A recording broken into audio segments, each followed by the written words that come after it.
Welcome to another holiday craft demonstration from Historic Huguenot Street.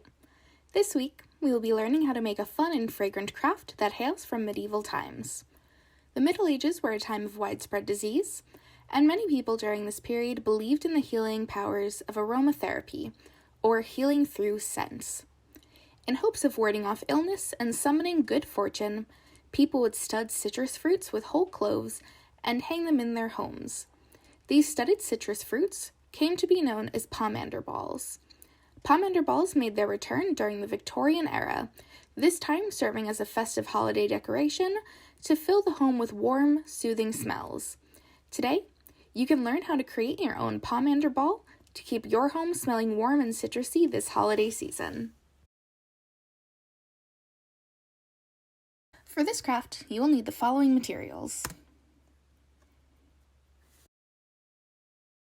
a standard set of measuring spoons, a pair of scissors,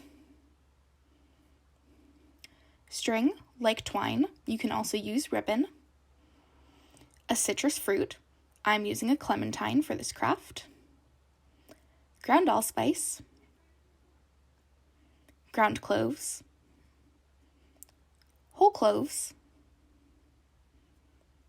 ground cinnamon, ground nutmeg, and a paper bag. There are also two optional materials: ground orris root powder and whole star anise pods. To begin the craft, you're going to set in front of you a paper bag or other work surface, pour out some whole cloves, and begin studding your citrus fruit. You might notice that it is a little bit tough to actually stud the fruit with the cloves. You're going to have to poke pretty hard to get them into the skin, especially if you are using something like an orange, which does have thicker skin. If you find that you're having trouble getting the cloves into your fruit, you can take a toothpick and pre-poke holes where you want your cloves to go.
Once your fruit is entirely covered with cloves, you're going to take a piece of your string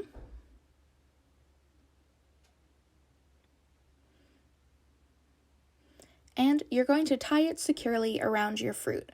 As you can see, I'm looping it around and then on the bottom, crossing the two sides of my string over each other so that they create a secure holder for my fruit, coming back up at the top, tying a knot, and now tying a second knot to ensure that my fruit is held securely in the string. You're now going to set your fruit aside and take a clean paper bag, open it up, and you're going to make your spice mixture. The first thing that you're going to add are your ground cloves. For this, you will just need 1 teaspoon. So go ahead and put 1 teaspoon of ground cloves into your paper bag.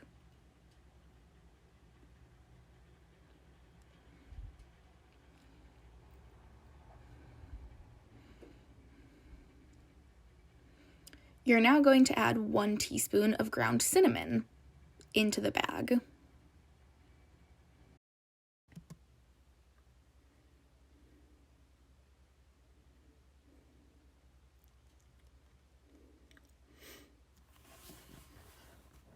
You're now going to add 1 tablespoon or 3 teaspoons of ground nutmeg into the bag.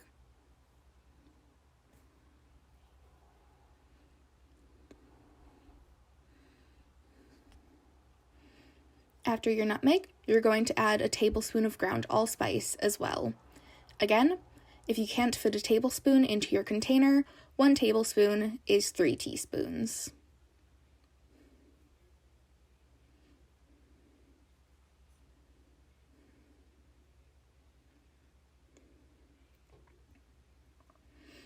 These are the essential spices that will keep your pomander ball preserved for many years.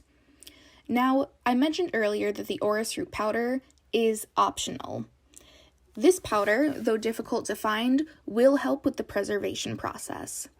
I'm going to add about 1 ounce, which is this whole package of orris root powder, into my mixture.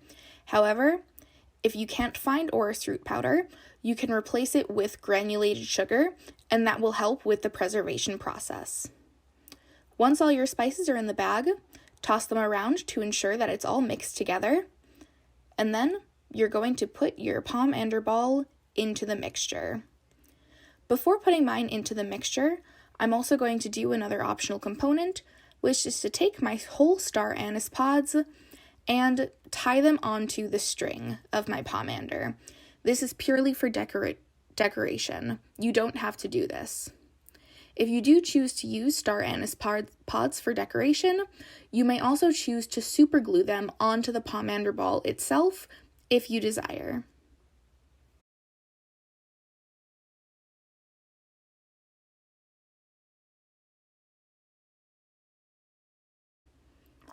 Now that I've tied my anise pods onto my pomander ball, I'm going to go ahead and actually put it into my spice mixture, and I'm going to shake it around. You want to make sure that your pomander ball is entirely coated in the spice mixture, as this will ensure that it dries out and becomes preserved. Now you're going to close your bag up and store it in a cool, dry place for a week. Be sure to take your bag once a day and toss your pomander ball around, just to give it some movement. After a week, your pomander ball should start to look something like this. This is a pomander ball that's been preserved for over 15 years. Your pomander ball can last this long, so long as you do your week-long preservation process. Thank you for tuning in to another special holiday craft demonstration from Historic Huguenot Street. We hope that you enjoy making this craft, as well as the beautiful aroma it will bring to your home for many years to come. Keep an eye out in the coming weeks for more holiday craft demonstrations, and have a happy and safe holiday season.